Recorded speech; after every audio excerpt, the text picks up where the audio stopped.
এই মাওলা আলী সম্পর্কে আল্লাহর হাবিব বলছেন, এই আলী সত্য, আলীর সাথে, আলী সত্যের সাথে, আলী যেই দিকে মোড় নেবে সত্য সেই দিকেই মোড় নেবে।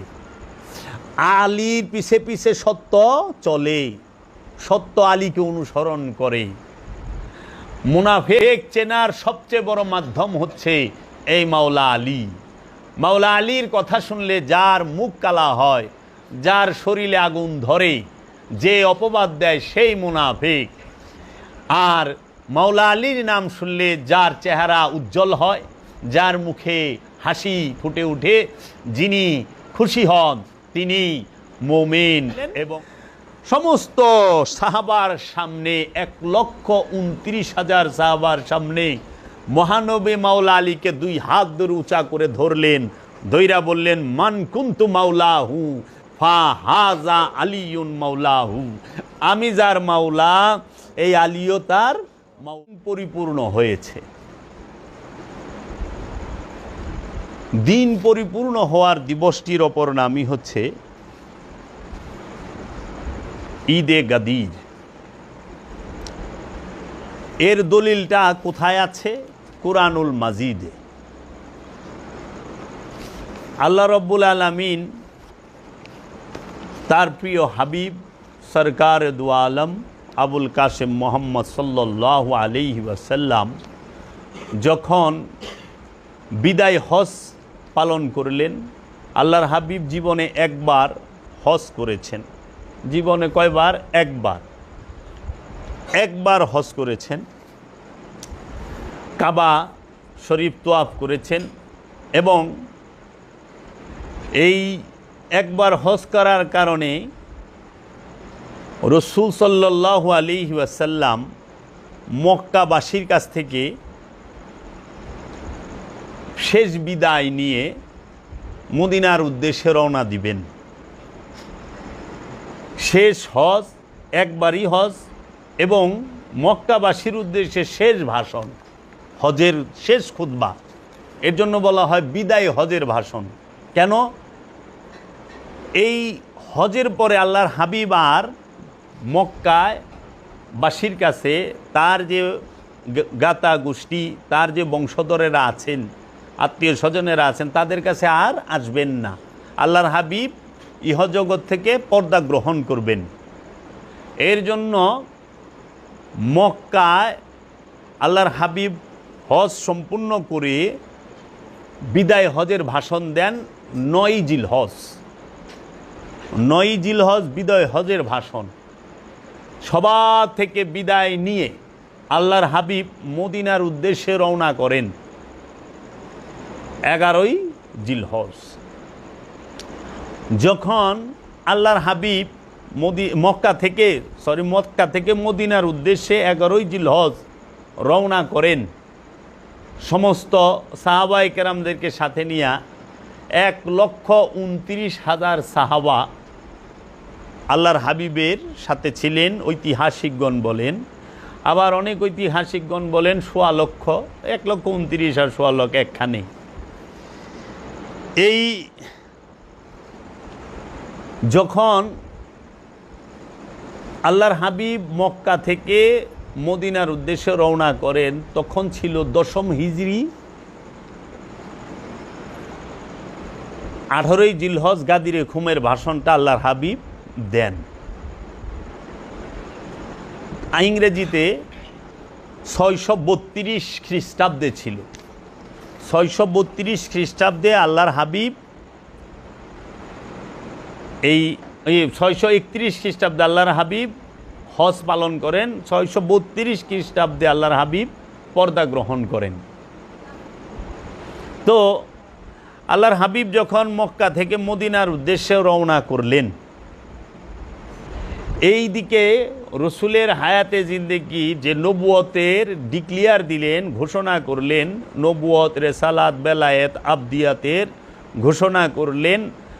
আল্লাহর হাবিব 40 বছর বয়সে, 40 বছর থেকে নিয়ে এই বিদায় হজের আগ পর্যন্ত যত কোরআনের আয়াত নাজিল হয়েছে, কোরআন নাজিল হয়েছে, এই সমস্ত আয়াতগুলো নাজিল হওয়ার পরে শেষের দিকে আল্লাহর হাবিবের কাছে একটি আয়াত নাজিল হয়, যেটা গাদিরে খুমের ভাষণের আগে যে আয়াতটা নাজিল হয়, ওই মক্কা থেকে বিদায় হজ করে মক্কা থেকে মদিনায় যাবার পথে রাস্তার মধ্যে গাদিরে খুমের এই খুম নামক স্থানের আগে, গাদির নামক স্থানের আগে যে আয়াতটি নাজিল হয়, সেই আয়াতটি হইল কোরআনুল মাজিদ। আল্লাহ বলেছেন সূরা মায়েদার 67 নম্বর আয়াতে, বিসমিল্লাহির রহমানুর রহিম, ইয়া আইয়ুহার রাসূল বাল্লিগ মা উনজিলা ইলাইকা মির রাব্বিকা ওয়া ইন লাম তাফআল ফামা বাল্লাগতা রিসালাতাহু ওয়াল্লাহু ইয়াসিমুকা মিনান নাস ইন্নাল্লাহা লা ইয়াহদিল কওমাল কাফিরিন। আল্লাহ রাব্বুল আলামিন বলতেছেন, ইয়া আইয়ুহার রাসূল, হে রাসূল, বাল্লিগ মা উনজিলা ইলাইকা মির রাব্বিকা, আপনার রব হইতে আপনার নিকট যাহা নাযিল করা হয়েছে আপনি তাহা প্রচার করুন। দেখেন, আল্লাহর রসুলকে আল্লাহ রাব্বুল আলামিন বলতেছে, হে আমার রসুল, আপনার রবের তরফ হইতে আপনার নিকট যাহা নাজিল করা হইয়াছে আপনি তাহা প্রচার করুন। তাহলে এই আয়াতটা নাজিল হইল এই বিদায় হজের পরে। তাহলে আল্লাহর রসুল এই আয়াতটি যে পাইল, তাহলে বিদায় হজের পরে রসুল সাল্লাল্লাহু আলাইহি সাল্লাম 81তম দিন পৃথিবীর বুকে ছিলেন, 3 মাসও ছিলেন না। তাহলে আল্লাহ যে বলল, হে আমার রসুল, আপনার নিকট যাহা নাজিল করা হয়েছে আপনি তাহা প্রচার করুন। তাহলে প্রচার তো বিগত 23 বছরে শেষ, 22 বছর ধরে আল্লাহ রসুল প্রচারই করতেছেন। ওই সময় তো কোরআনে 6236 আয়াত, মতান্তরে 6666 আয়াত, যেটাই বলেন আপনি, সেই আয়াতগুলোর 2টা আয়াত বাকি নাজিল হওয়া, বাদ বাকি সব আয়াত তো নাজিল অলরেডি হয়ে গেছে। কিন্তু আল্লাহ বলতেছে, হে রসুল, আপনার রব হইতে আপনার নিকট যাহা নাজিল করা হইয়াছে আপনি তাহা প্রচার করুন, এবং যদি আপনি তাহা না করেন তাহা হইলে আপনি আপনার পাঠানো বিষয়ে দায়িত্ব পালন করেন নাই। তাইলে সেটা কি প্রচার করবে আর কি বা নাজিল করছে রসুলের কাছে আল্লাহ রাব্বুল আলামিন? তখন এই আয়াত নাজিল হওয়ার সাথে সাথে আল্লাহর হাবিব কি করলেন, যেই স্থানে গিয়ে পৌঁছলেন, ওই কাফেলা, ওনার যে এই বহর সাহাবায়ে কেরামের যে কাফেলা থামতে বললেন। রসুলের কাফেলাটা 3টা ভাগে বিভক্ত ছিল। একটা হইল সামনে থাকতো একদল, আরেক দল পিছে, মধ্যখানে আল্লাহর হাবিবের পরিবার নিয়ে থাকতেন। তো সামনে যারা থাকতো তারা দেখতো রাস্তাঘাটে কোনো ঝুট ঝামেলা, কোনো বাধা বিপত্তি কিছু আছে কি না। আর পিছনে যারা থাকতো তাদের দায়িত্ব ছিল যে আল্লাহ রসুলের এই কাফেলা থেকে কোনো কিছু ছাইরা গেল কিনা, কিংবা কোনো কিছু রেখে আসলো কিনা। তখন আল্লাহর রসুল মধ্যখানে, আল্লাহর রসুল ওই খুম নামক স্থানে, গাদির নামক স্থানে, গাদির শব্দের ওই স্থানটার নাম ছিল গাদির, খুম মানে জলাশয়। এই গাদিরে খুমে মানে যেই জায়গায় পানি থাকতো আরবের কাফেলা সেই জায়গায় থামতো। কারণ এই কাফেলার খাবার দাবারের পানি, হাত মুখ ধোয়া, পয় পরিষ্কার, গোসল, এই সমস্ত বিষয়গুলো ওই পানি দিয়েই করতো। এর জন্য একটা পুকুর, নিচু জলাশয়ের সামনে আল্লাহর হাবিব তিনি কাফেলা স্থগিত করলেন, থামো, সামনে যারা গেছে তাদের ডাকো, পিছনে যারা আছে তারা আসলো। সবাইকে একত্রিত করেই আল্লাহর হাবিব তিনি 2টা উটের পিঠে একটি স্টেজ তৈরি করতে বললেন। 2টি উটের পিঠে একটি স্টেজ তৈরি করা হইল।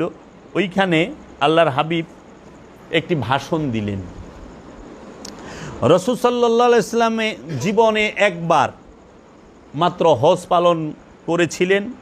মক্কা শহরকে চির বিদায় দেবার জ্ঞাপন করিয়া তিনি জন্মস্থান ত্যাগ করিলেন।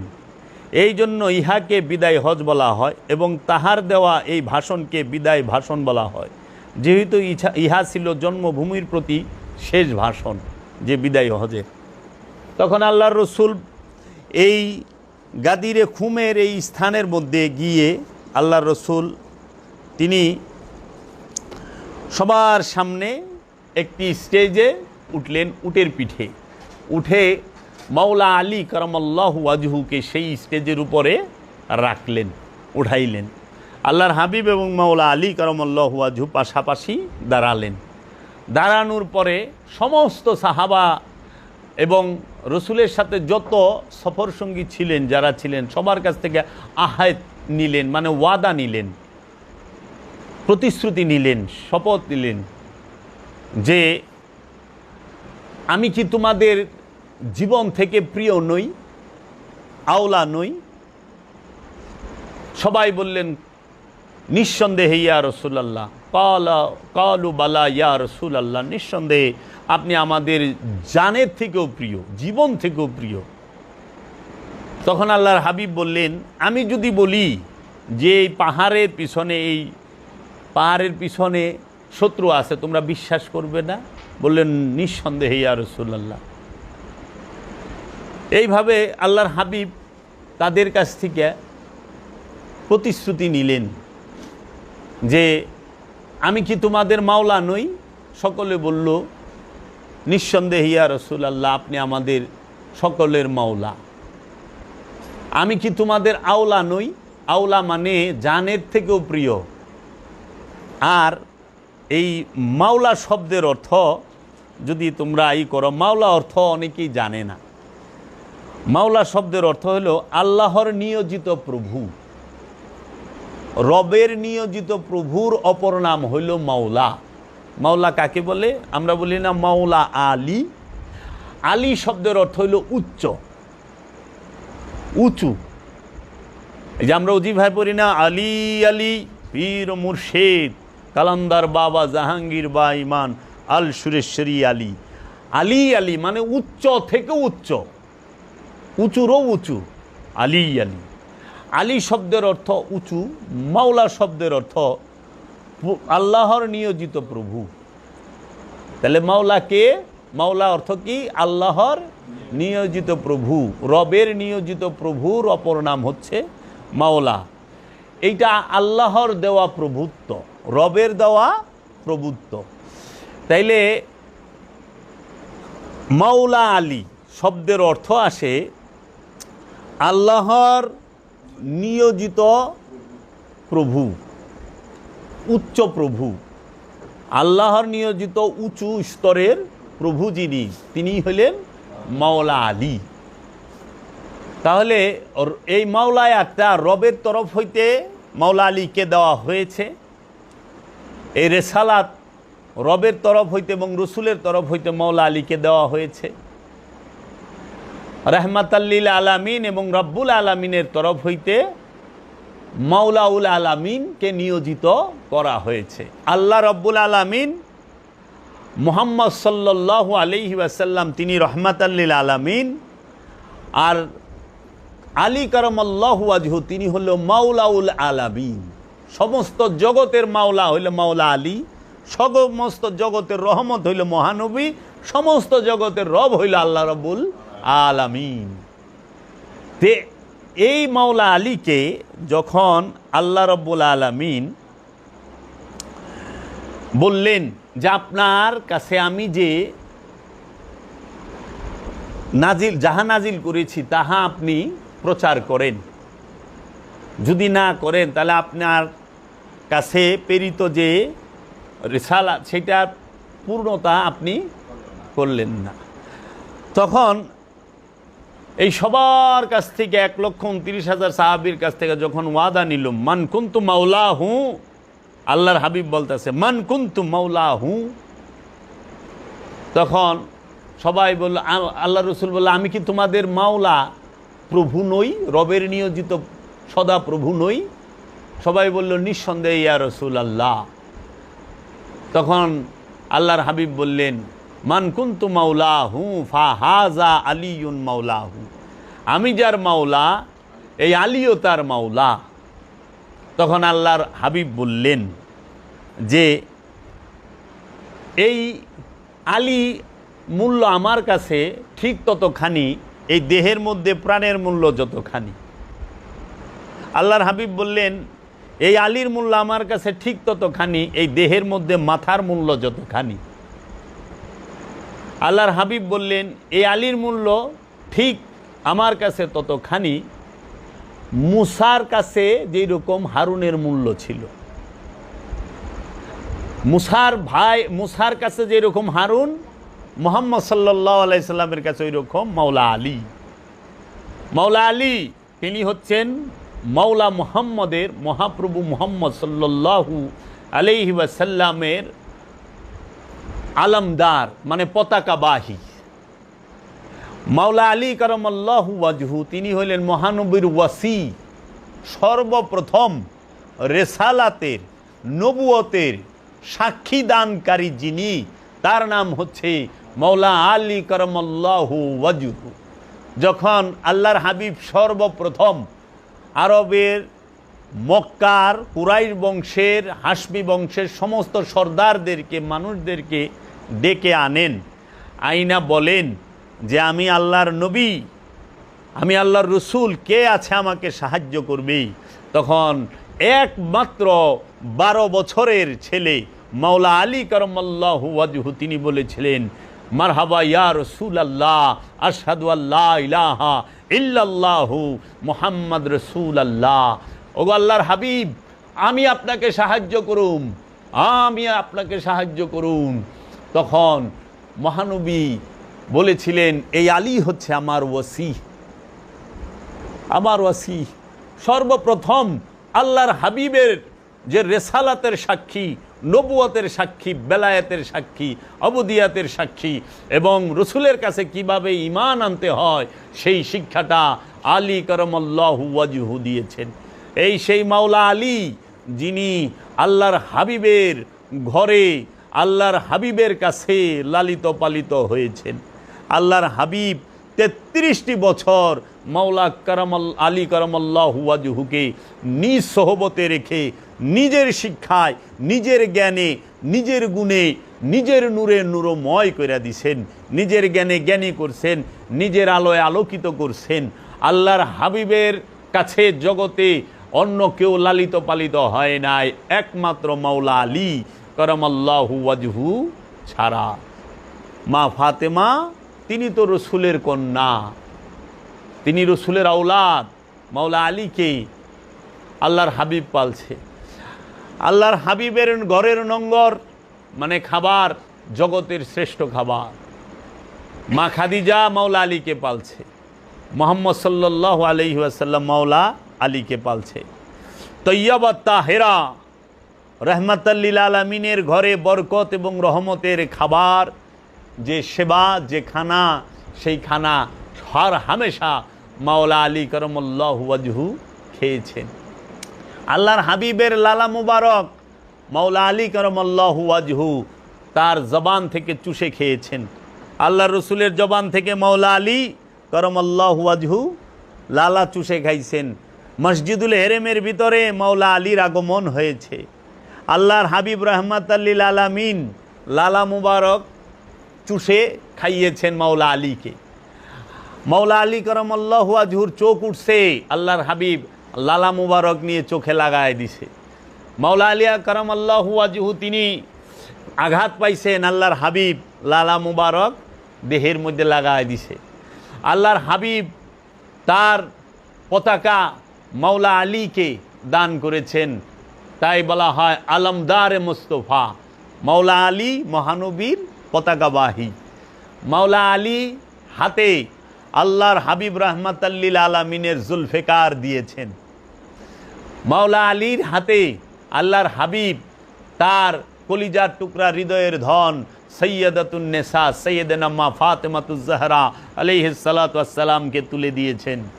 মাওলা আলীকে আল্লাহর হাবিব কাবা ঘরের মূর্তি ভাঙার সময় কাঁধে নিয়েছেন। মাওলা আলী কারামাল্লাহু ওয়াজহুকে আল্লাহর হাবিব হিজরতের সময় বিছানায় শুয়াইছেন। মাওলা আলী কারামাল্লাহু ওয়াজহুকে আল্লাহর হাবিব তিনি কোরআনের হেকমত দান করেছেন। হেরা পর্বতে আল্লাহর হাবিব মাওলা আলীকে সাথে নিয়েছেন, অন্য কাউকে না। মহানবী হেরা পর্বতে মুরাকাবা মুশাহাদায় রত, মাওলা আলী গুহার মুখে পাহারায় রত। আল্লাহর হাবিব মাওলা আলীকে বলেছেন খায়বার জয় করে নিয়ে আসো। খায়বরের সেনাপতি মাওলা আলী, বদরের সেনাপতি মাওলা আলী, উহুদের সেনাপতি মাওলা আলী। আল্লাহর হাবিবকে যখন উহুদের যুদ্ধে কি করে কাফেরেরা ঘেরাও করে ফালায়, আর রসুলের সাহাবারা যারা নাকি ওই সময় ছিলেন তারা রসুলকে মাঠে ফালায় দিয়া পলায় যায়, তখন আল্লাহর হাবিব বলছিলেন ইয়া আলী আল মাদাদ, হে আলী আমাকে সাহায্য করো। সঙ্গে সঙ্গে মাওলা আলী করমাল্লাহু ওয়াজহু এসে সমস্ত কাফেরদেরকে হটিয়ে আল্লাহর হাবিবকে উদ্ধার করে নেন। আল্লাহর হাবিবের দান মুবারক শহীদ হয়। আল্লাহর হাবিবকে আঘাত করে কাফেরেরা, ওইখানেও মাওলা আলী উদ্ধার করে নিয়ে আসে। মাওলা আলী করমাল্লাহু ওয়াজহু তিনি আল্লাহর রসুলের সাথে ছায়ার মতো সবসময় আল্লাহর রসুলকে অনুসরণ করতেন। আল্লাহর রসুলের খলিফা মাওলা আলী, আল্লাহর রসুলের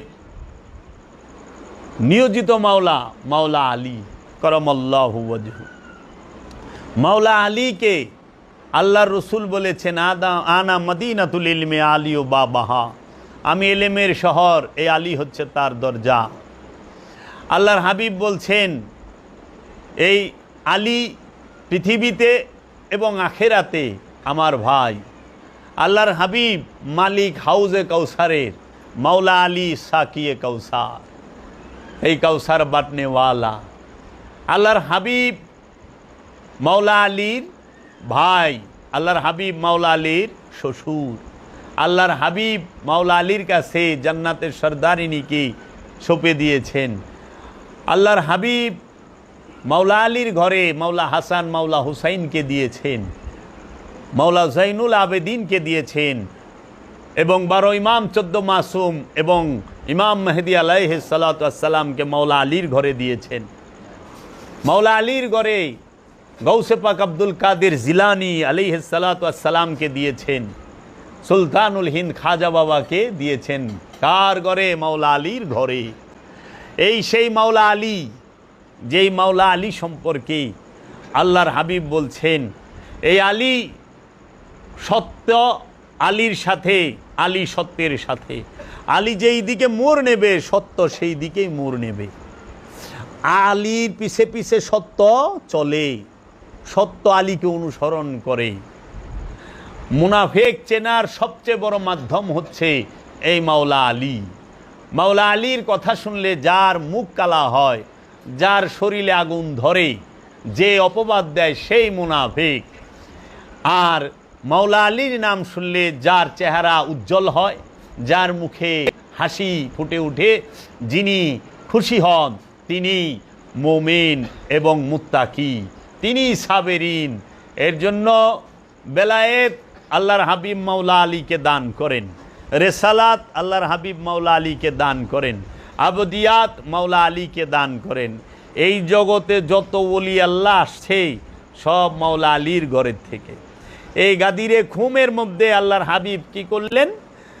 সমস্ত সাহাবার সামনে 1,29,000 সাহাবার সামনে মহানবী মাওলা আলীকে 2 হাত ধরে উঁচা করে ধরলেন, ধৈরা বললেন মান কুন্তু মাওলাহু ফা হাজা আলিউন মাওলাহু, আমি যার মাওলা এই আলীও তার মাওলা। তখন আল্লাহ রব্বুল আলামিনের দরবারে আল্লাহর হাবিব ফরিয়াদ রাখলেন আল্লাহুম্মা ওয়ালেমান ওয়ালাহু আদামান আদাহু ওয়ানসুরু মান নাসারা ওয়াখজুলু মান খাজালা ফালিয়াসহাদিল হাজিরুল খায়রা। আল্লাহ হাবিব বললেন আমি যাহার মাওলা এই আলীও তাহার মাওলা। হে আল্লাহ, তুমি তাহাকে বন্ধুরূপে গ্রহণ করো যে আলীকে বন্ধুরূপে গ্রহণ করে, তাহাকে শত্রুরূপে গ্রহণ করো যে তাহা আলীর সঙ্গে শত্রুতা করে, এবং সাহায্য করো তাহাকে যে সাহায্য করে আলীকে, এবং লাঞ্ছনা দাও তাকে যে লাঞ্ছনা দেয় আলীকে। আল্লাহর হাবিব তখন বললেন এই 1,29,000 সাহাবায়ে কেরামকে যে মাওলা আলীর হাতে হাত রেখে বায়াত গ্রহণ করার জন্য। আল্লাহর হাবিব গাদিরে খুমে এই উটের বালপিটে দাঁড়ানো এই স্টেজে আল্লাহর হাবিব পাশে দাঁড়িয়ে মাওলা আলী করমাল্লাহু ওয়াজহুকে মাওলায়াত এবং বেলায়েত এবং রেসালাত দিয়ে ঘোষণা করে সমস্ত সাহাবাকে বললেন, তোমরা আলীর হাতে বায়াত গ্রহণ করো। সবাই মাওলা আলীর কাছে রসুলের সামনে সেই বায়াত গ্রহণ করলেন। মাওলা আলী রসুলের নূরের জগতের খলিফা, আধ্যাত্ম রাজ্যের খলিফা, কোরআনের জগতের খলিফা, কেতাবের খলিফা, দর্শনের খলিফা, হৃদয় রাজ্যের খলিফা মাওলা আলী। তাই আমার মুর্শেদ কালান্দার বাবা জাহাঙ্গীর মাদ্দাজিল্লুল আলী বলেছেন, বাবা শুনিয়া রাখো, মহানবী মোহাম্মদ সাল্লাল্লাহু আলাইহি ওয়াসাল্লামের প্রথমের খলিফা মাওলা আলী, মধ্যখানের খলিফা মাওলা আলী, শেষের খলিফা মাওলা আলী, সর্বকালের খলিফা মাওলা আলী। যারাই মহানবীর জ্ঞানের রাজ্যে প্রবেশ করতে যাবে তাহাদেরকে অবশ্যই মাওলা আলীর দরজা দিয়ে প্রবেশ করতে হবে এবং মাওলা আলীর ভিক্ষা তাদের গ্রহণ করতে হবে এবং মাওলা আলী থেকে খেলাফত গ্রহণ করতে হবে। এর জন্য মাওলা আলী করমাল্লাহু ওয়াজহু থেকে খেলাফত প্রাপ্ত মাওলা হাসান আলাইহিস সালাতু ওয়াস সালাম, মাওলা হুসাইন আলাইহিস সালাতু ওয়াস সালাম, মাওলা বাবা হাসান বসরি, বাবা ওয়াইস আল কারনি, এইভাবে মাওলা হুসাইন থেকে আসলো ইমামে জৈনুল আবেদিন আলাইহিস সালাতু ওয়াস সালাম খেলাফত পেয়ে।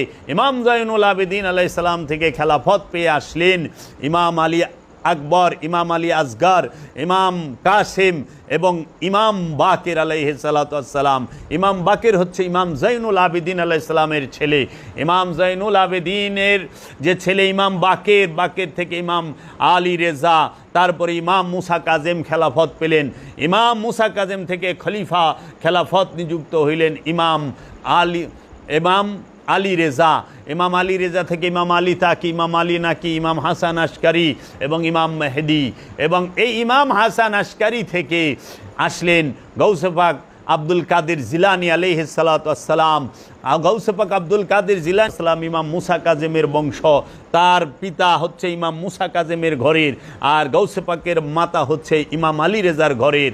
এই ইমাম আলী রেজা থেকে ইমাম মুসা কাজিম থেকে যে গৌসে পাক আসলেন, এই গৌসে পাক থেকে আস্তে আস্তে আস্তে সুলতানুল হিন্দ খাজা বাবা তিনি আসলেন খেলাফত পেয়ে। এইভাবে আজ পর্যন্ত রসুলের নূরের বংশ থেকে রসুলের নূরের খেলাফত ধারাবাহিকভাবে চলতেছে। এটা চলমান এবং বহমান, এটা চলমান এবং বহমান। মাওলা আলীকে রসুল পাশে রাইখা ওয়াসি ঘোষণা করেছেন, মাওলায়াত দান করেছেন, মাওলা ঘোষণা করেছেন, খলিফা ঘোষণা করেছেন এবং উপস্থিত থেকে সকল সাহাবাকে মাওলা আলীর কাছে বায়াত গ্রহণ করাইছেন। চারটিখানি কথা না। তখন যখন এই বায়াত গ্রহণ করা হয়ে গেল তখন আল্লাহর হাবিবের উপরে কোরআনের আয়াত নাজিল হলো কি, আল ইয়াউমা আকমালতু লাকুম দীনাকুম ওয়া আতমামতু আলাইকুম নি'মাতি ওয়া রাদিতু লাকুমুল ইসলাম দীনা। আল ইয়াউম, আজ আমি তোমাদের দিনকে পরিপূর্ণ করিয়া দিলাম এবং তোমাদের উপর আমার নিয়ামত পরিপূর্ণ করিয়া দিলাম এবং তোমাদের জন্য ইসলামকে দিন হিসেবে পছন্দ করিলাম। তাহলে ইসলাম পরিপূর্ণ হওয়ার দিনকে কি বলা হয়? ঈদে গাদির। গাদিরে খুমে ইসলাম পরিপূর্ণ হয়েছে, পরিপূর্ণ হওয়ার ডিক্লিয়ার এসেছে। কার তরফ থেকে? আল্লাহ রব্বুল আলামিনের তরফ হইতে।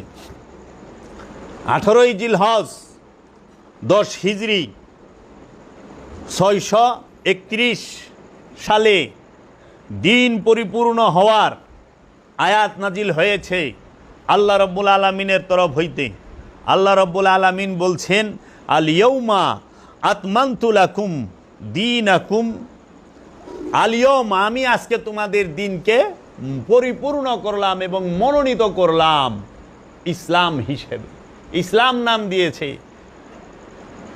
তোমাদের দিনকে পরিপূর্ণ করলাম, আল্লাহর দিনকে পরিপূর্ণ না, তোমাদের দিনকে। এখানে বুঝতে হবে, এখানে কয় নাই আল্লাহ আজ আমি আমার দিনকে পরিপূর্ণ করলাম, এই কথা কয় নাই। আল্লাহ কইছে আজ আমি তোমাদের দিনকে পরিপূর্ণ করলাম। আল্লাহর দিন পরিপূর্ণ আগে থেকেই, তোমাগো দিন পরিপূর্ণ না। এজন্য তোমরা যেহেতু রেসালাত, নবুয়ত, রেসালাত, বেলায়েত, আবদিয়াত সমস্ত কিছুর মধ্যে তোমরা নিজেদেরকে বায়াত নিজেরা নিলে, এর জন্য তোমাদের দিনকে পরিপূর্ণ করলাম এবং তোমাদের উপর আমার নিয়ামতকে পূর্ণ করিয়া দিলাম। তাইলে মাওলা আলী কি? আল্লাহর নিয়ামত। আল্লাহ কোরআনে কয়ে থুইছে সূরা আল ইমরানের 3 নম্বর আয়াতে, এই সূরা মায়েদার 3 নম্বর আয়াতের শেষের অংশে, একটু পইরা দেখেন। আমি তো অথেন্টিক কথা বলি, দলিল দিয়া কথা বলি, আওরা কাউরা কথা আমার কাছে নাই। আল্লাহর নিয়ামত মাওলা আলী আল্লাহ কোরআনে কয়ে থুয়ে দিছে যে আমি এবং তোমার উপর আমার নিয়ামতকে পরিপূর্ণ করিয়া দিলাম এবং তোমাদের উপর আমার নিয়ামতকে পরিপূর্ণ করিয়া দিলাম। আর আল্লাহর হাবিব তিনি মাওলা আলীকে সবার গার্জিয়ান হিসেবে রেখে গেলেন এবং তোমাদের জন্য ইসলামকে দিন হিসেবে পছন্দ করিলাম। তোমাদের জন্য, আল্লাহর জন্য না। আল্লাহর দিন ইসলাম না, তোমাগো দিনের নাম হইল ইসলাম। ইসলাম অর্থ কি? তোমাগো ইসলাম শব্দের অর্থ কি? আত্মসমর্পণ। মুসলমান শব্দের অর্থ আত্মসমর্পণকারী। তাহলে আল্লাহ কইল তোমাদের জন্য ইসলামকে দিন হিসাবে পছন্দ করিলাম। তোমাদের জন্য ইসলামকে, ইসলাম মানে আত্মসমর্পণ। তাইলে তোমাগো লেগে আত্মসমর্পণকে আল্লাহ দিন হিসাবে, দিন মানে স্বভাব, তাইলে তোমাদের জন্য আত্মসমর্পণের স্বভাবকে আল্লাহ পছন্দ করলেন। তাহলে আমাদের জন্য আল্লাহ কি পছন্দ করছেন? আত্মসমর্পণের স্বভাবকে, না উগ্রতার স্বভাবকে? উগ্রতার স্বভাবকে আল্লাহ পছন্দ করছে আমাদের জন্য। ধর্মান্ধতার স্বভাবকে আল্লাহ আমাদের জন্য পছন্দ করছে। উগ্রবাদীর স্বভাবকে আল্লাহ আমাদের জন্য পছন্দ করেছে। মৌলবাদীর স্বভাবকে আমাদের জন্য পছন্দ করেছে। জঙ্গিবাদের স্বভাবকে কি আল্লাহ আমাদের জন্য পছন্দ করেছে? না, কখনোই না। আল্লাহ আমাদের জন্য পছন্দ করেছে দিন হিসাবে ইসলামকে। ইসলাম অর্থ আত্মসমর্পণ, দিন অর্থ স্বভাব। আত্মসমর্পণের স্বভাবকে আল্লাহ আমাদের জন্য পছন্দ করেছে। তাই রসুলের কাছে যারা আত্মসমর্পণ করতে পারে নাই তারা কখনোই ইসলামে প্রবেশ করে নাই, তারা মুসলমান দাবিও করতে পারে না। তাই ধর্মের নামে যারা উগ্রতা, মৌলবাদিতা, জঙ্গিবাদিতা করে তারা কখনোই ইসলামের কেহ না। জঙ্গিবাদের সাথে ইসলামের কোনো সম্পর্ক নাই, জঙ্গিবাদের কোনো ধর্ম নাই, উগ্রবাদের সাথে ইসলামের কোনো সম্পর্ক নাই। ইসলাম মানেই আত্মসমর্পণ, আর দিন শব্দের অর্থ স্বভাব। আত্মসমর্পণের স্বভাবকে আল্লাহ আমাদের জন্য পছন্দ করেছেন। তাই ঈদে গাদির হচ্ছে এই কুলকাইনাতের জন্য আমরা যারা ইসলামের অনুসারী, মুসলমান ধর্ম, ইসলাম ধর্মের অনুসারী, আমাদের জন্য সবচেয়ে বড় ঈদ। কারণ সবচেয়ে বড় ঈদ কেন কইলাম? কারণ এর আগেও 2টা ঈদ আছে, রোজার ঈদ আর এই কয়দিন আগে হইল কুরবানির ঈদ। এই 8 দিন আগে কুরবানির ঈদ হইল না। রোজার ঈদ কেন হয়? দিন পরিপূর্ণ হওয়ার কারণে না, রোজার ঈদ হয় 30টা রোজা কিংবা 29টা রোজা মোকাম্মেল হওয়ার কারণে।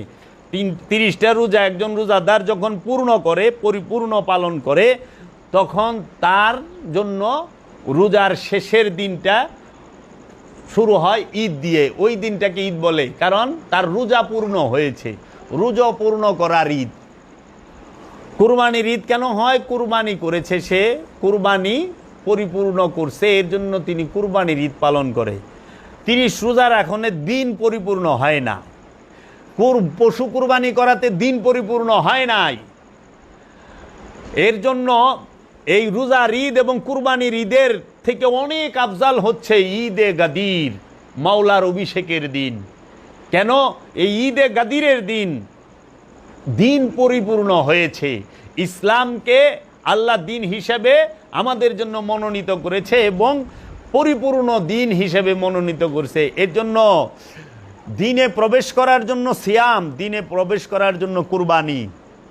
এর জন্য দিন যেই দিন পূর্ণ হয় সেই দিনকে বলা হয় ঈদে গাদির।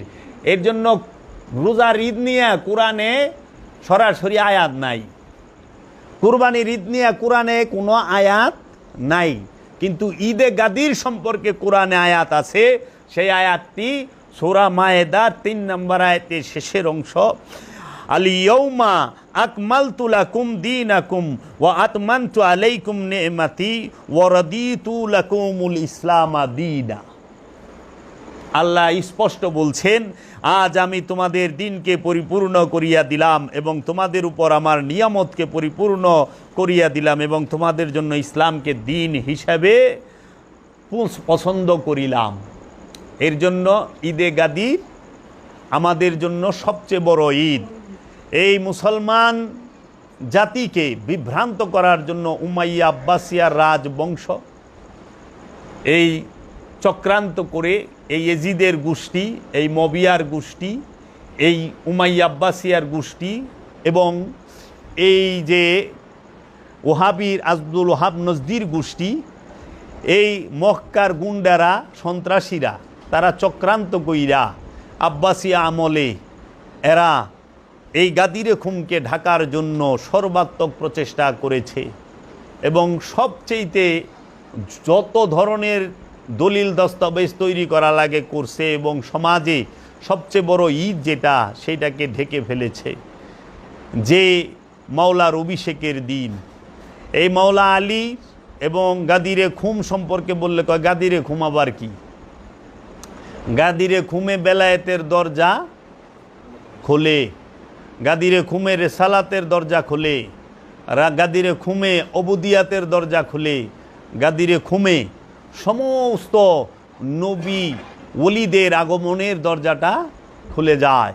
এর জন্য বসেন বসেন, এই জন্য গাদিরে খুম, গাদিরে খুম এই এখানে বসেন বাবা, এই গাদিরে খুম এটাকে পালন করতেই হবে, পালন করতেই হবে প্রত্যেক মুসলমানের। এবং যারা আমি আহ্বান জানাবো সর্ব সময়ের, সর্বকালের, সর্বযুগের সকল মুসলমানকে, যাহারা আল্লাহর ওলি মানেন, যাহারা বেলায়েত মানেন, যাহারা পীর মুরিদি মানেন, যাহারা এই রেসালাতকে মানেন, অবশ্যই আপনারা প্রত্যেক বছর এই ঈদে গাদিরের অনুষ্ঠান, এই অনুষ্ঠানটি অবশ্যই করবেন।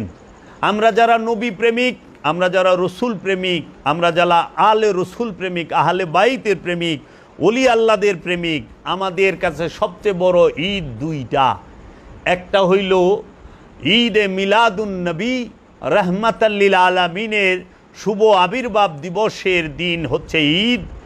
আরেকটা হইল ঈদে গাদির মাওলা আলী করমল্লাহু ওয়াজহুর অভিষেক দিবস, মাওলার আবির্ভাব দিবসের ঈদ। এই দুই ঈদ হচ্ছে আমাদের কাছে সর্বশ্রেষ্ঠ ঈদ। এই দুই ঈদ আমরা অবশ্যই পালন করব। তাহলে আমরা রবের তরফ হইতে রহমত পাব।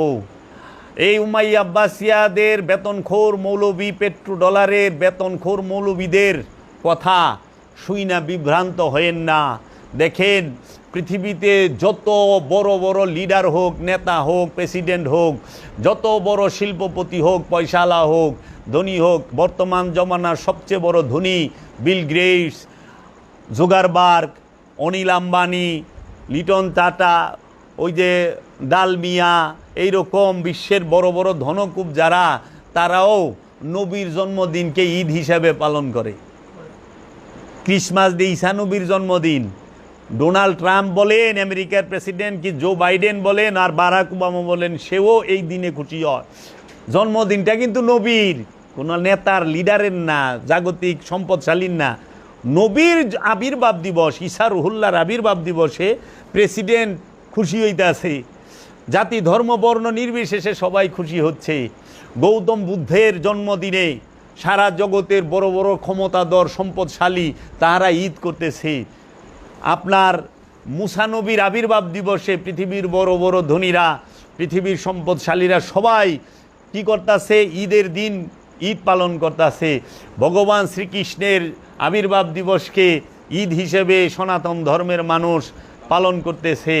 আর হতভাগা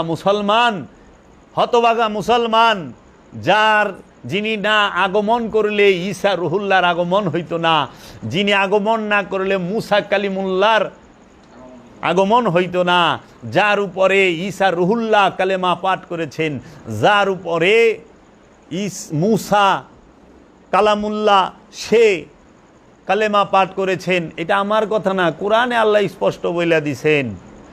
সমস্ত নবীর উম্মতের জন্য কলেমা ছিল, কিন্তু নবী রসুলদের কলেমা কি ছিল? আদম সফিউল্লাহ তার যারা উম্মত ছিল তারা কলেমা পড়েছেন লা ইলাহা ইল্লাল্লাহ, আদম সফিউল্লাহ। নূহ নবিউল্লাহর উম্মতেরা পড়েছেন লা ইলাহা ইল্লাল্লাহ, নূহ নবিউল্লাহ। মুসা নবীর উম্মতেরা পড়েছে লা ইলাহা ইল্লাল্লাহ, মুসা কালিমুল্লাহ। ঈসা নবীর উম্মতেরা পড়েছে লা ইলাহা ইল্লাল্লাহ, ঈসা রুহুল্লাহ। কিন্তু আমার প্রশ্ন যে আদম সফিউল্লাহ কোন কালেমা পড়ল? নূহ নবিউল্লাহ কোন কালেমা পড়ল? মুসা কালিমুল্লাহ কোন কালেমা পড়ল? ঈসা রুহুল্লাহ কোন কালেমা পড়ল? আমরা কোরআন থেকে দেখতে পাই তাহারা এই সকল নবী রসুলগণেরা একজনের উপর ঈমান এনেছে, সে হচ্ছে মুহাম্মদ রাসূলুল্লাহ সাল্লাল্লাহু আলাইহি ওয়াসাল্লাম। তাহারা পড়েছেন মুসা কালিমুল্লাহ, ঈসা রুহুল্লাহ, নূহ নবিউল্লাহ, আদম সফিউল্লাহ, তাহারা সবাই কালেমা পড়েছেন লা ইলাহা ইল্লাল্লাহু মুহাম্মদ রাসূলুল্লাহ সাল্লাল্লাহু আলাইহি ওয়াসাল্লাম। এটা কোরআন বইলা দিছে আমি এমন এক রসুল আগমন করবে যে আপনারা সকলে সেই রসুলের উপর ঈমান আনিবেন। যদি আপনারা ঈমান না আনেন তাহলে পরে আপনাদের সমস্ত কিছু আমি নিয়ে নেব। এবং আপনারা সাক্ষী থাকেন, আমিও সাক্ষী রইলাম, আল্লাহও সাক্ষী রয়েছে।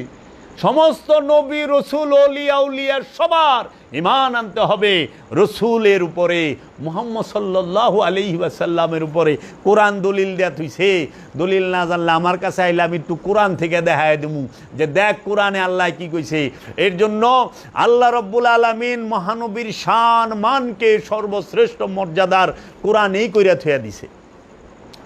ওহাবি এগিলারে গোপন করে, সালাফি এগিলারে ঢাকে।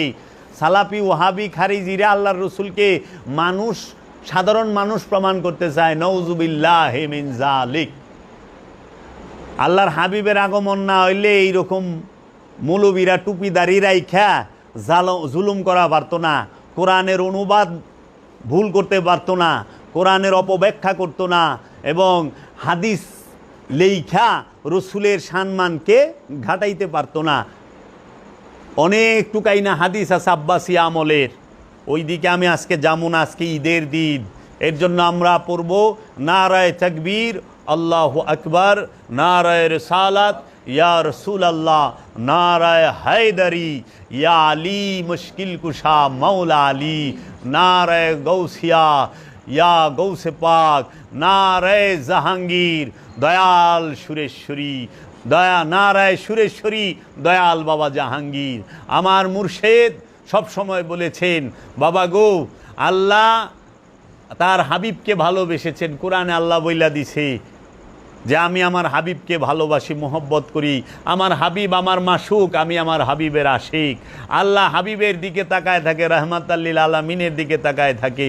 আর রাহমাতাল্লিল আলামিন তিনি বলেছেন, যদি কেউ আমাকে ভালোবাসতে চাও সে আমার ইতরাত, আমার আহলে বাইতকে ভালোবাসো। তাই আল্লাহর হাবিব কোরআনুল মাজিদে আল্লাহ নিজেই বলছেন কোরআনুল মাজিদে যে আল্লাহর হাবিবের বংশ সম্পর্কে যে ইন্নামা ইউরিদুল্লাহ লিইয়ুযহিবা আনকুমুর রিজসা ওয়া আহলাল বাইতি ওয়া ইউতাহিরাকুম তাতহীরা। আল্লাহ তো এইটাই চান, তোমাদের হে নবী পরিবার, তোমাদের থেকে সমস্ত অপবিত্রতা, নাপাকি দূরে রাখতে। রসুলের পরিবার, রসুলের আল, রসুলের বংশ তৈয়ব তাহেরা, আলে রসুলের সমস্ত ইমামগণ তাহারা মাসুম, নিষ্পাপ, বেগুনাহ। বেগুনাহ, এই নিষ্পাপদের মধ্যে কোনো কলঙ্ক, কোনো দাগ নাই। যে মোল্লা মুন্সিরা আল্লাহর রসুলের বংশের স্বভাব চরিত্রের মধ্যে দাগ এবং কলঙ্ক দিতে চায়, তারা জগতে ধ্বংস হয়ে গেছে, ধ্বংস প্রাপ্ত, তাদেরকে আল্লাহ ধ্বংস কইরা দিছে। তাই আল্লাহ বলছেন, আল্লাহর হাবিব বলছেন তার উম্মতের কাছে, কুল্লা আসআলুকুম আলাইহি আজরান ইল্লাল মাওয়াদ্দাতা ফিল কুরবা। আমি তো তোমাদের কাছে কিছুই চাই না, একটা জিনিস চাই শুধু, আমার কুরবাত যারা, আমার নিকটবর্তী যারা, আমার আল যারা, আমার বংশ যারা, তাদেরকে তোমরা মজবুত কইরা ধরে রেখো, মোহব্বত কইরো। আমার বংশের মোহব্বত চাই। তাই গাদিরে ঘুমে আল্লাহর হাবিব বলেছেন ফিকুমুস সাকলাইন, হাদিসে সাকলাইন যাকে বলা হয়, যে আল্লাহর হাবিব বললেন আনা তারাকতু ফিকুমুস সাকলাইন, আমি তোমাদের কাছে দুইটা ভারী জিনিস রাইখা যাইতেছি, হে আমার মানব জাতি, হে আমার উম্মতেরা, তোমাদের কাছে দুইটা ভারী জিনিস রাইখা যাইতেছি, কিতাব আল্লাহি ওয়া ইতরাদাহি, আমার রবের কেতাব এবং আমার বংশ। রবের কেতাব, আমার কেতাব এবং বংশ, এই দুইটাকে মজবুত করে ধৈর্য, শক্তভাবে ধৈর্য, ধীরভাবে ধৈর্য। জীবনে হে মানব জাতি, হে মুসলমান জাতি পথভ্রষ্ট হবে না, বিপথগামী হবে না, তোমাদেরকে কেউ পরাজয় করাইতে পারবে না, তোমরা সব জায়গায় বিজয়ী হইবা। কারণ আল্লাহর দল সব সময় বিজয়ী হয়, আল্লাহর দল সব সময় বিজয়ী হয়। এর জন্য এখন মুসলমান জাতি আল্লাহর যে রসুলের যে কেতাব, মাওলা আলী কারামাল্লাহু ওয়াজহু এবং রসুলের বংশ এবং সমস্ত ওলি আল্লাহরা হচ্ছে নুরি কেতাব, রসুলের হাকিকি কেতাব, এই কেতাবকেও শক্তভাবে ধরে তো নাই, শক্তভাবে দমন করছে। এবং নবীর বংশকে এই উম্মতরা এবং এই মুসলমান জাতিরা সকলে শক্তভাবে ধরতে পারল না, একটা অংশ শক্তভাবে দমন করলো। নাইলে রসুলের উম্মতের মধ্যেই একটা দল যারা রসুলের হাতে বায়াত হইছে, রসুলের কাছে মুরিদ হইছে, রসুলের কাছে কলমা পড়ছে, তারাই রসুলের সন্তান আওলাদকে কল্লা কাটছে, কুবায়া কাটছে, কাটছে না? তো কারবালায় কি কোনো হিন্দু, বৌদ্ধ, ইহুদি, খ্রিস্টানে রসুলের বংশ কুবায়া কাটছে? না। ওই মাথায় টুপি পাগড়ি পরা, শরীরে পাঞ্জাবি পরা, মুখে দাড়ি রাখনেওয়ালা এবং আজান দিয়া 5 ওয়াক্ত নামাজ পড়নেওয়ালা, তাহারাই মাওলা হুসাইনকে শাহাদাত করলো, মাওলা আলীকে শাহাদাত করলো, মা ফাতেমাকে শাহাদাত করলো, মাওলা হুসাইন হাসানকে শাহাদাত করলো। কারা? এই রসুলের উম্মতের ভিতর থেকে একদল বিপথগামীর দল, পথভ্রষ্টের দল, দুনিয়াদারের দল, স্বার্থবাদীর দল, এই এজিদ মবিয়া গং যারা, তাহারা এই এজিদ মবিয়া গংরা আল্লাহর রসুলের বংশকে শক্ত হাতে দমন করলো, এই আব্বাসিয়ারা। তারপরে তারা তাদের রচিত হাদিস আল্লাহর রসুলের শানের খেলাফে লাগায় দিল, আল্লাহর রসুলের মানের খেলাফে লাগায় দিল, আল্লাহর রসুলের বংশের ইজ্জতের বিরুদ্ধে লাগায় দিল। তাই রসুল প্রেমিক যারা, তারা রসুলকে এবং রসুলের বংশকে ভালোবাসে। তাই অনেকে মাওলা আলীকে ভালোবাসতে এবং মাওলা আলীর নাম জোরে সোরে কইতে ভয় পায় যদি শিয়া তকমা দেয়। আরে পাগল, মাওলা আলীকে ভালোবাসলে যদি শিয়া হয়, তাহলে সবচেয়ে বড় শিয়া তো আল্লাহর রসুল রহমাতাল্লিল আলামিন হয়ে বয়ে রয়েছে। কারণ আল্লাহ কইছে, বেলায়েত ঘোষণা করেন, রহমাতাল্লিল আলামিন বেলায়েত দিছে। আল্লাহর নিজে কইল আলীর কাছে মা ফাতেমাকে বিবাহ দেন। প্রস্তাবটা রবের তরফ থেকে আইছে রহমাতাল্লিল আলামিনের কাছে। আল্লাহর ঘরের ভিতরে মাওলা আলীরে আনলো, মাওলা আলীর আবির্ভাব আল্লাহর ঘরের ভিতরে। মাওলা আলী থাকে রহমতের সাথে, রহমাতাল্লিল আলামিনের সাথে, রহমতের ঘরের ভিতরে। মাওলা আলী রহমতের আলমদার। তাইলে আমি তো পৃথিবীতে সবচেয়ে বড় শিয়া মহানবীরই দেখতাছি, কারণ সবচেয়ে বেশি আলী আলী যে করছে সে হইল মহানবী। সবচেয়ে বেশি মাওলা আলীকে যে ভালোবাসে সে হইল মহানবী। আর মহানবী কইছে আমার বংশরে ভালোবাসো। তে পাক পাঞ্জাতন আহলে বায়েতকে ভালোবাসলে, মাওলা আলী মা ফাতেমাকে ভালোবাসলে যদি শিয়া হয়, তাইলে আল্লাহ শিয়া হয়ে রয়েছে, মহানবীও শিয়া রয়েছে। এর সাথে আমি মিলায় কইতে পারি, ইমাম আবু হানিফা বলছে যদি মাওলা আলীকে এবং পাক পাঞ্জাতনকে আহলে বায়েতকে ভালোবাসলে শিয়া অপবাদ নিতে হয়, তাহলে ইমাম আবু হানিফার থেকে বড় শিয়া জগতে নাই। ইমাম শাফি তিনিও বলেছেন এই কথা, যদি মাওলা আলীকে এবং পাক পাঞ্জাতনকে এবং আহলে বাইতকে ভালোবাসলে শিয়া হইতে হয়, তাহলে আমি ইমাম শাফি থেকে বড় শিয়া জগতে নাই। এবং আমার দয়াল মুর্শিদ কালান্দার বাবা জাহাঙ্গীর বা ইমান আল সুরেশ্বরী তার কিতাবে লিখছে, যদি আল্লাহর হাবিব রহমাতাল্লিল আলামিন মুহাম্মদ সাল্লাল্লাহু আলাইহি ওয়াসাল্লামকে ভালোবাসতে গিয়ে আল্লাহর হাবিবের খলিফা, আল্লাহর হাবিবের মনোনীত মাওলা আলী করমাল্লাহু ওয়াজহুকে মহব্বত করার কারণে, আহলে বায়াত পাক পাঞ্জাতনকে মহব্বত করার কারণে, আর নবীর বংশকে মহব্বত করার কারণে যদি শিয়া অপবাদ নিতে হয়, আমি কাঁধে তুইলা নিলাম, জগতে আমার থেকে বড় শিয়া নাই। আমি যা বেরো তাই কইলাম, আমি হাসতে হাসতে জাহান্নামে যামু, মবিয়া গঙের সাথে জান্নাতে যামু না। আমি মাওলা হুসাইনের সাথে কারবালায় কল্লা কাটামু, কিন্তু মবিয়া গংকে সাহাবি কমু না, কইতে পারি না। এগিনাই সবচেয়ে বড় জালেম, জুলুমকার, মুনাফিক। এর জন্য মাওলা আলীকে ভালোবাসি, মহানবীকে ভালোবাসি, রব্বুল আলামিনকে ভালোবাসি, রবকে ভালোবাসি, মহানবীকে ভালোবাসি, মাওলা আলীকে, মাওলা আলীর বংশকে, পাক পাঞ্জাতনকে এবং জগতের সমস্ত অলিকে ভালোবাসি। আর আমাদের মধ্যে শিয়া ভাইদের মধ্যে, শ্রদ্ধেয় শিয়া ভাইদের মধ্যে তফাৎ কি? শ্রদ্ধেয় শিয়া ভাইয়েরা পাক পাঞ্জাতন মানে, 12 ইমাম 14 মাসুম মানে, কিন্তু অলি আল্লাহ মানে না, বড় পীরকে মানে না, খাজা বাবাকে তারা ওইভাবে মানে না, পীর আউলিয়াদেরকে মানে না, সুফিবাদ মানে না। আর আমরা রসুল মানি, রসুলের বংশ, পাক পাঞ্জাতন 12 ইমাম 14 মাসুমকেও মানি। পৃথিবীতে যত কাদরিয়া, চিশতিয়া, নকশবন্দিয়া, মুজাদ্দেদিয়া, সরওয়ার দিয়া, নিজামিয়া, যত ওলি আল্লাহ আছে, ওলিয়ে কামেলদের সবার চরণে ভক্তি এবং সালাম, লক্ষ কোটি সেজদা তাদের চরণে, তাদেরকে ভালোবাসি। তাই আমাদের মধ্যে তফাৎ হইল, আমরা রব মানি, রসুলও মানি, নবীর বংশও মানি, অলিও মানি। আর শিয়া ভাইয়েরা রসুল মানে, রসুলের বংশ মানে, অলি মানে না। এই জগতে ইসলাম অলির দ্বারা প্রচার হয়েছে। আলে রসুল বলতে এই অলি আল্লাহরা, পৃথিবীতে সবচেয়ে বেশি অলি বানাইছে আল্লাহ, ও বেশি মুসলমান বানাইছে আল্লাহর অলিরা, নবীরা পারে নাই। কোরআনে বর্ণিত 25 জন নবী, কোরআনে বর্ণিত 25 জন নবী মিলা খাজা গরিবে নেওয়া সুলতানুল হিন্দ খাজা বাবার 12 ভাগের 1 ভাগ মুসলমান বানায় পারে নাই। খাজা গরিবে নওয়াজ মঈনুদ্দিন চিশতি আজমিরি আলাইহিস সালাতু ওয়াস সালাম 92 লাখ মুসলমান বানাইছে। আর কোরআনে বর্ণিত 25 জন নবী মিলা 12 লাখ মুসলমান বানায় পারে নাই।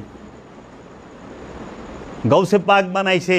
এই বাংলার জমিনে মুসলমান এবং বাংলার জমিনে ইসলাম প্রচার করছে আল্লাহর ওলিরা। আর এই মুসলমানের মধ্যে 73 ফেরকা পয়দা করে দিছে মৌলবীরা। মৌলবীরা পারছে এই জগতে, এই সমস্ত এই ভারতবর্ষে যত মাদ্রাসা মোল্লারা আছে, এরা মুসলমান বানায় পারে না, কিন্তু মুসলমানরা কাফের বানায় পারছে, মুসলমানদের মুনাফেক বানায় পারছে। মুসলমানকে সে তারা কি শিয়া বানায় দিছে, সুন্নি বানায় দিছে, ওয়াহাবি, বাটালবি, সাকরালবি, আশারিয়া, গাবারিয়া বানায় দিছে, জাবারিয়া বানায় দিছে, কিন্তু অন্য ধর্মের অনুসারীরা মুসলমান বানাইতে পারে নাই। এইটাই হলো ওনাদের দ্বারা। তাই ওই যে বলে যে আমরা ইসলামের জন্য অনেক খেদমত করেছি, হ্যাঁ ইসলামের জন্য আপনারা খেদমত করছেন, কিন্তু উল্টা সেটা হইলো মুসলমানরে আপনারা কাফের বানাইছেন, আর ওলিরা কাফের দলে গো মুসলমান বানাইছে। এই হইলো আপনাদের মধ্যে তফাৎ। মৌলবী মৌলানা সাহেবরা মুসলমানরে কাফের বানায়, আমি পীর মানি, এর লেগে আমি মুরতাদ, মুশরিক, পীর পূজারি, মাজার পূজারি, কবর পূজারি। হ্যাঁ, আর উনি মাজারে যান না, পীরের কাছে যান না, উনি অলি আল্লাহ মানেন না, রসুল মানেন না, কিন্তু উনি পাক্কা মুসলমান। হ্যাঁ, উনি যে মুসলমানটা হইল কার কাছেই, এইটাই তো খুঁজে পাইতেছি না। মুসলমান হইতে হইব রসুলের কাছে যায়া, মুসলমান আবু জেহেলের কাছে যায় হইলে হইব না, কারণ আবু জেহেল আরবি জানতো। আরবি জানা মুসলমানের শর্ত না, রসুলের কাছে ঈমান আনা হলো মুসলমানের শর্ত।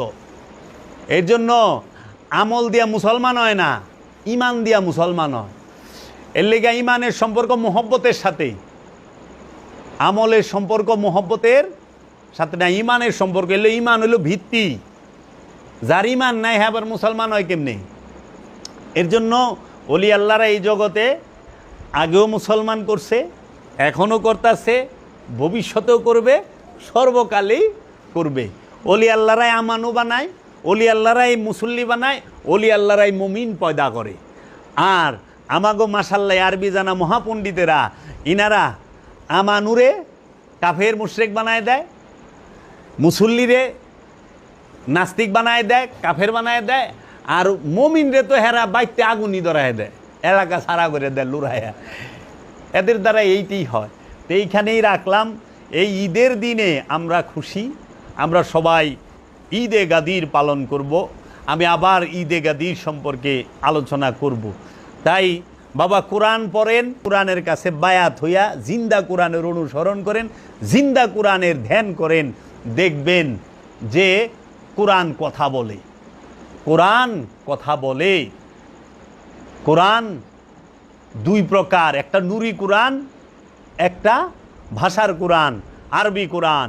এই কোরআনই বলছে এই কোরআনকে আমি আরবি ভাষায় নাজিল করেছি, কিন্তু কোরআন আরবি না, কোরআন নূর। এই কোরআন কথা বলে, কোরআন সত্য বলে, কোরআনের জবান আছে। আরেক কোরআন কথা বলে না। এই কোরআন পাহাড়ের উপরে লাগলে পাহাড় চূর্ণ বিচূর্ণ হবে, সেটা নুরি কোরআন, সেটা কাগজের কোরআন না। কাগজের কোরআন বলছে কোরআন যদি আমি সাগরে নাজিল করতাম সাগর শুকায় যাইত। এটা নুরি কোরআন যদি সাগরে নাজিল করব সাগর শুকায় যাইব। এর লেগে নুরি কোরআন রে সাগরের পানি মারতে পারে না ইউনুস নবী রে। নুরি কোরআন সাগরের পানির ভিতরেই আসিল, ভিজাই পারে নাই। আর কাগজের কোরআন রে সাগরে দেন, কাগজের কোরআন 2-4 ঘন্টায় বাড়িতে এমনি মিলা যাইব। এর জন্য অনুসরণ করবেন কোরআন, নুরি কোরআনকে। যেই কোরআন জবান আছে, যেই কোরআন কথা বলে, প্রত্যেকটা ওলিয়ে কামেল নুরি কোরআন, জবানি কোরআন। এই কোরআনকে অনুসরণ করেন। আল্লাহর রসুল নুরি কোরআন, মাওলা আলী নুরি কোরআন। এর জন্য মাওলা আলী বলছেন হাজা কোরআন, হাজাল কোরআন নাতিকুন আনা কোরআন, হাজাল কোরআন বাসিতুন আনা কোরআন নাতিকুন। এই কোরআন আপনি উসমান, আপনি যে কোরআন লিখতেছেন এই কোরআন মৃত, আর আমি আলী জিন্দা কোরআন। এর জন্য কোরআন অনুসরণ করেন। আর মুসলমান আত্মসমর্পণের স্বভাবকে আল্লাহ দিন হিসেবে মনোনীত করে, আত্মসমর্পণের স্বভাবকে আল্লাহ পছন্দ করেছেন আমাদের জন্য। আমাদের মধ্যে যেন আত্মসমর্পণের স্বভাবটাই থাকে। উগ্রতা, ধর্মান্ধতা এবং এই মৌলবাদিতা এবং এই সমস্ত খারাপ গুণগুলো যদি আমাদের মধ্যে না থাকে, আমরা যেন আদর্শের মুসলমান হইতে পারি, প্রেমের মুসলমান হইতে পারি, বিনয়ের মুসলমান হইতে পারি, ত্যাগের মুসলমান হইতে পারি। আমরা যেন ভোগী না হই। এই ইসলাম আমাদেরকে আত্মসমর্পণ করা শিখায়। ইসলাম অর্থ আত্মসমর্পণ, মুসলমান অর্থ আত্মসমর্পণকারী। এর জন্য আর দিন অর্থ স্বভাব। আত্মসমর্পণের স্বভাবই আল্লাহর মনোনীত, আল্লাহর পছন্দের। যার মধ্যে আত্মসমর্পণের ভাব নাই, বিনয়ের ভাব নাই, সে আল্লাহর পছন্দের নয়। এর জন্য পৃথিবীতে যত ওলি আল্লাহ আছে, যত আলেমের দিন, যারা হাক্কানি আলেম এবং আসলেই রসুলের অনুসরণের আলেম, তাদের মধ্যে দেখবেন বিনয়ের ভাব, প্রেমের ভাব তাদের মধ্যে ফুইটা উঠছে। এর জন্য আমরা যেন বিনয়ী হইতে পারি। সবাইকে ঈদের অভিনন্দন এবং শুভেচ্ছা জানিয়ে আবারও সবাইকে জানাচ্ছি ঈদ মুবারক। ঈদে গাদিরের জয় হোক। ঈদে গাদিরের অনুষ্ঠান সারা পৃথিবীতে ছড়িয়ে পড়ুক দয়ালের কদমে। এই আরজি রেখে এখানেই রাখলাম। দয়া